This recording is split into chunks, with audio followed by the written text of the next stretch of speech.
Who do I have to become to experience a breakthrough? I believe that we have to become creators who intend to create the future.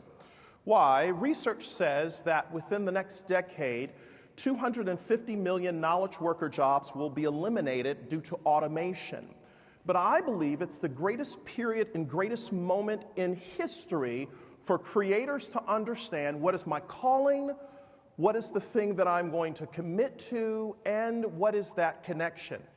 So when I talk about this whole thing of your calling, a number of years ago, Mom and Dad enrolled me into McKinley Vocational High School in Buffalo, New York, where I grew up. And at McKinley High School, you had to take air conditioning and refrigeration, plumbing, carpentry, and sheet metal.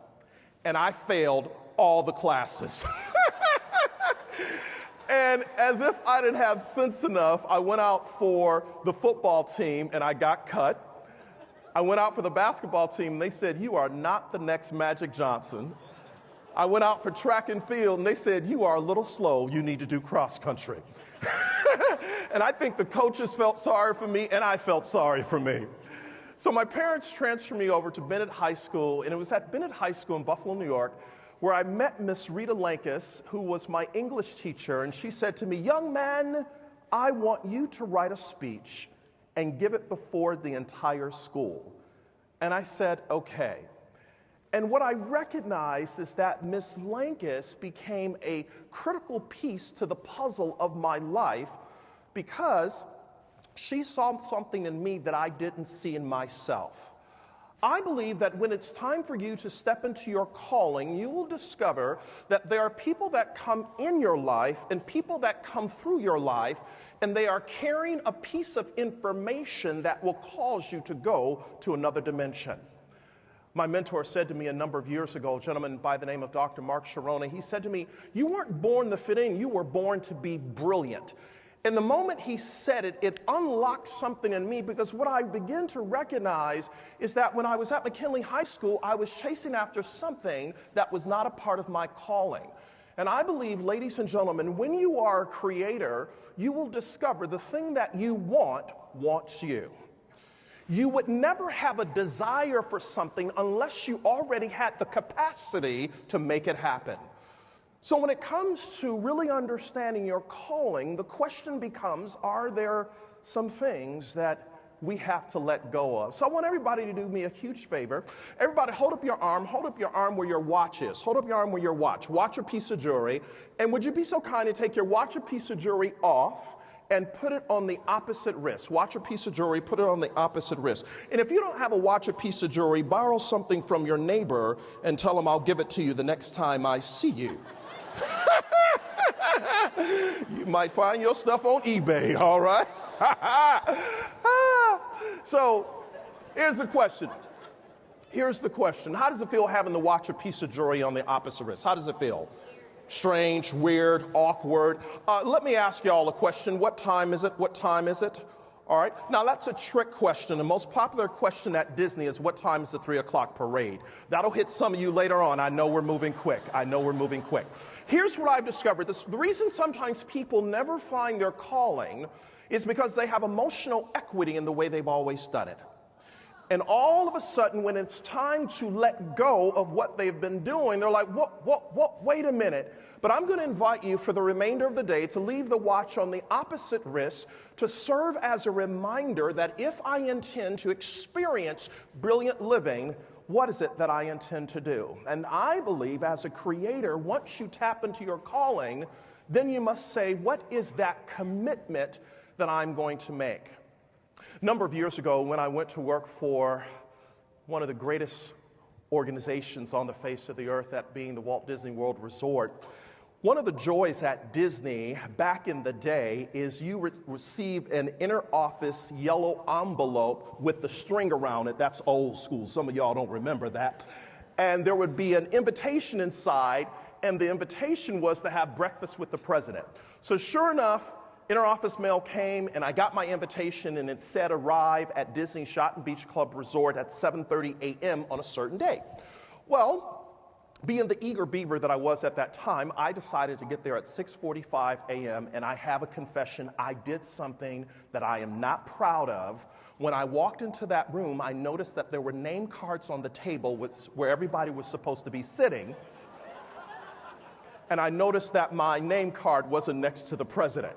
So, nobody's in the room. What would you do if you were in my shoes? I decided to do a little switcheroo. So, sure enough, 7:30 comes, I'm sitting next to the most powerful man, the president of Disney at the time, and at Disney you're on a first name basis, and so he said to me, "Hi, Simon." I said, "Hi, Al." I said, "May I ask you a question?" He said, "Sure." I said, "What do I have to do to get ahead here at Disney?" And here's what he said. He said, "You need to know who you are, and you need to know why you're here." And when he said it, it just went right over my head. I said, "Seriously, dude, really?" I didn't say this, I just gave him the screensaver face. But it didn't hit me till almost a decade later what he was really saying. He was inviting me to think about making an emotional commitment instead of a rational commitment to why I was there working. And what I began to understand is that a rational commitment is that a creator will do what they do because they have to. But an emotional commitment is you do what you do because you want to.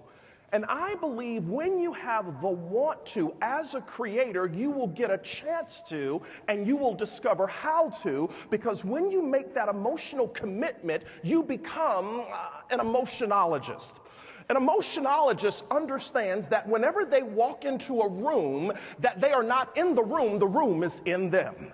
And when you understand how to be an emotionologist, you recognize that the brand or the business that you represent is not the product or service. A brand is an emotion, a connection, a perception, a moment, and a memory. So when you show up, people begin to see the emotional commitment because, according to Gallup, 70% of human decision making is emotional, 30% rational. And when people emotionally commit to a brand, they spend more, pay a higher margin, and tell others about it. So my question for you, oh brilliant one, you do know that you're sitting next to oh brilliant one, right? Just look at your neighbor and say, "Hello, oh brilliant one." Somebody said, "I'm glad you finally recognize." You may be slow, but you're worth waiting on. So here's what I want you to think about. Where do we as creators need to make an emotional commitment?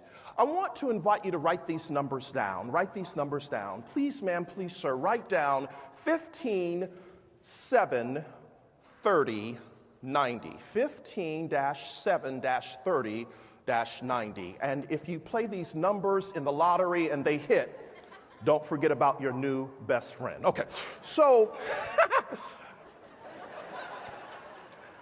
I believe one of the most powerful things that we can do in making that emotional commitment is to start with getting up 15 minutes early. Carving out 15 minutes a day. Now, why do I say that? There are 24 hours in a day.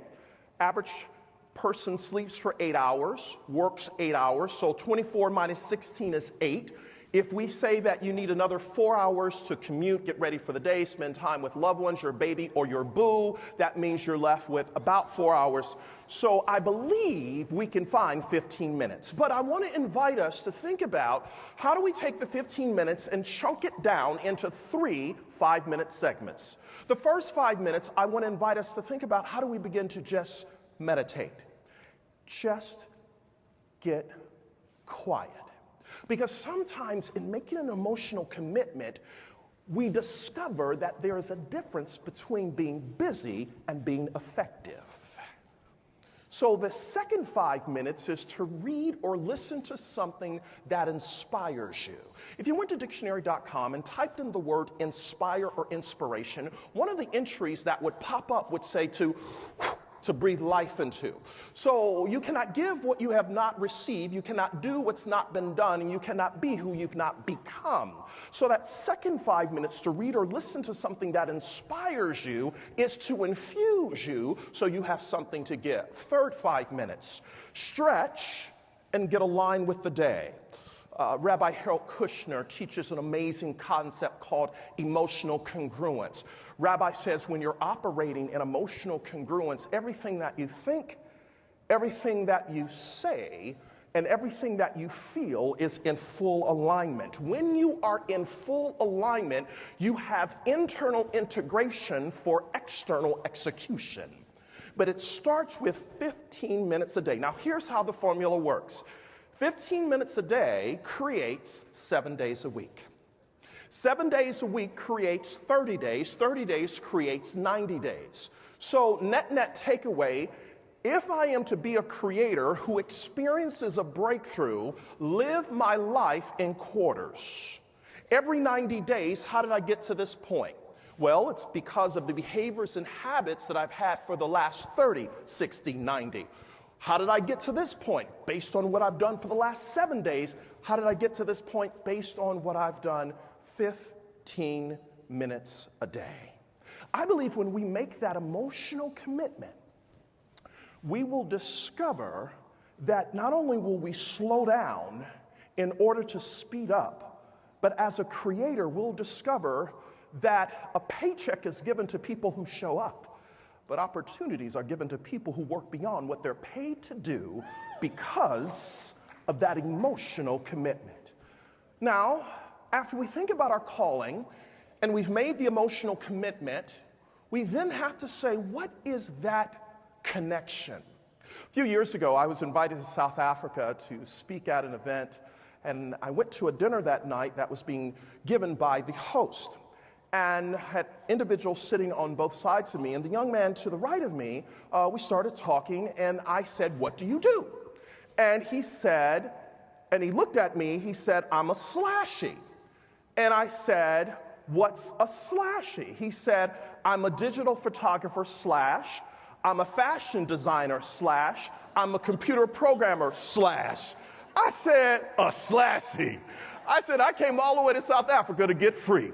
So I said, walk me through this, because I have always heard you have to stay in this box. You have to do it this way. You can't step out of that. And he said, all of these things tied to my core skills, so I've tied them all together, and I call myself a slashie. And then all of a sudden it hit me, because I remember growing up at a time when people said, you know, what's your title on your business card? And you would stick your chest out and say, watch me roar, whatever. And we are living in a time and an era where people are waking up on the planet where they settled 30 years ago for a check, a cup of coffee in Cubicle Farm, and woke up and said, this doesn't work for me anymore. I have brilliance in me. And then they discovered, here's what they discovered: what you do is not who you are, because who you are is just a snapshot of what you do. So when you begin to make that connection, you begin to recognize that I am absolutely, positively brilliant. And the universe will invite us to a moment where we have to let go of what has been comfortable and convenient to let emerge what wants to come. That's the breakthrough.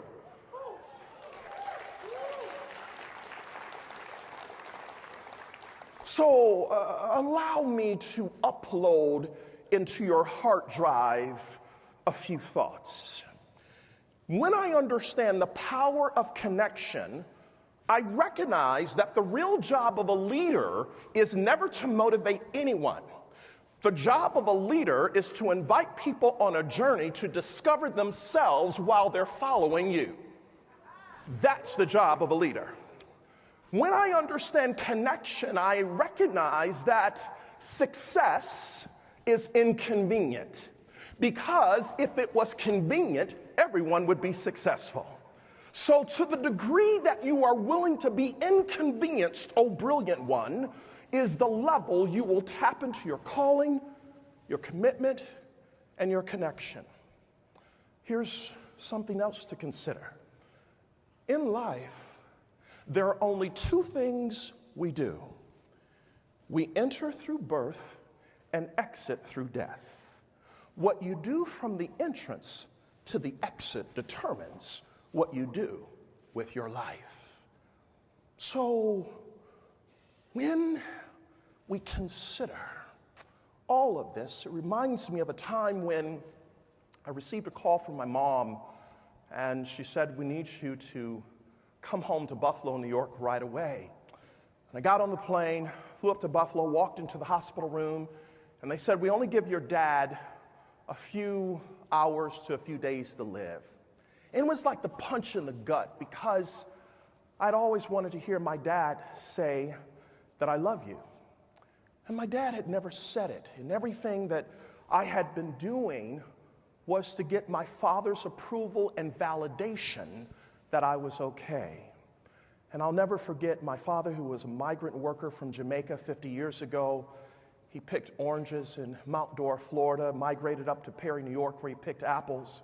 When I got ready to tell him that I was going to leave Disney to go out on my own, he said, "We don't have much to give you, son, but we want to let you know that your mother and I, we are with you, and we are going to support you as much as we possibly can." So there he was, laid out. And my mom says, Reginald, Simon's here." And my father wakes up out of this coma-like state.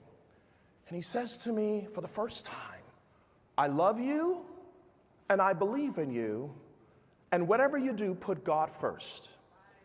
And he closed his eyes, and a few days later, he was gone. At the celebration of his life, a few weeks later, a Caucasian woman came up to me, and she said to me, "Your dad was my brother."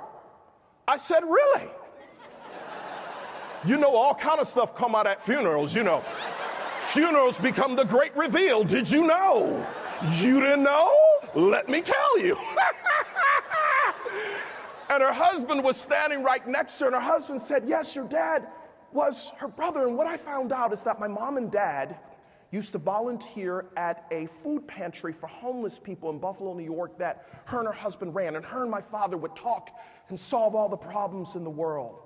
And what I really believe that she was saying that was such a connection and so powerful to me in that moment is that love and respect have no color.